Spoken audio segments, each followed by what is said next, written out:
Hi, Henry. Hello, mate. How you doing? I'm very good. Nice to meet you. Nice to meet you too. You having a nice morning? I am actually, yeah. A bit more rested than usual. We've had a fairly busy schedule up until, well, it's still busy, but I got, I think, 6.5 hours sleep rather than less last night, which is good. Which is good. That is impressive. You jealous. just kind of get, you get used to the busyness. First up, I would like to mention that thing that used to be in between your nose and your upper lip that's got quite a lot of attention. Right. Do you miss it? Yeah, you know what? When I first shaved it, I did. I thought my lip looked really weird. And I swear my lip has changed shape since I shaved it. I think it was something to do with the way I held my face when I had a moustache. That changed when I had shaved it off again. So yeah, part of me missed it, but then now that my face has settled back into its normal shape, I'm okay. That's good. Are you glad it made its on-screen debut? Long awaited. Yes, very much so. It was a fun character piece to have, and I think really helped the character. And I'm glad that it's out there now. Have you considered, there's probably a nice little sideline, you could set it up with like its own Instagram account, maybe get it its own agent, you know? It was definitely a consideration at one stage. It was, but a lot of the agencies refused to work with my moustache. Oh. And so I just had to cut that off. What is this moustacheism? Not cool. Yeah, no, it's not cool. Towards the end of the film, without giving too much away, your character ends up with a really horrific sort of injury right down the side of the head. How did the makeup work for that? What was it? Without giving too much away, there was definitely a prosthetic element.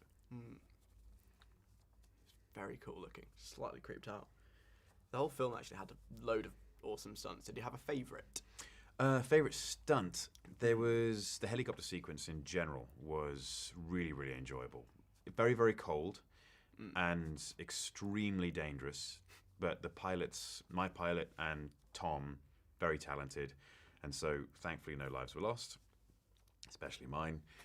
And for me, the biggest thing was the scenery.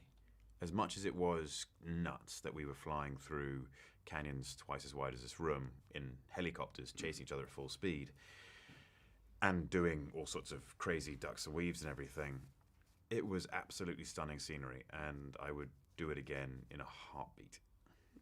It's sort of like a paid sightseeing holiday, really. Kind of, yes. Not for the faint of heart. I had no idea it was real. I just assumed that was all CGI. That's really cool real. to know. Yeah. That is very impressive. You're from Jersey. Jersey is a place that fascinates me. I went there on holiday a couple of years ago. Yeah. It's really weird because it's like the UK, but it's also sort of not the UK. It's sort of half-half. What's it sort of like as a place to live and grow up? It's a very small island and very beautiful, and it's got its own identity. It really does. For me, I loved growing up there. Lots of time as a kid on the beach. Lots of fond memories of going to the beach as a kid. The beaches there are stunning, and it's always fun going back as well. The weather always felt slightly better than the UK down there. I mean, it's off the coast of France, so I suppose it is quite a bit further south, but it's I did enjoy it and would highly recommend anyone going. It's a cool place. Although I did sort of turn into a lobster. I got horrendously sunburnt. It was That not fun. That happens. I've noticed you've got a really, really cool sounding voice.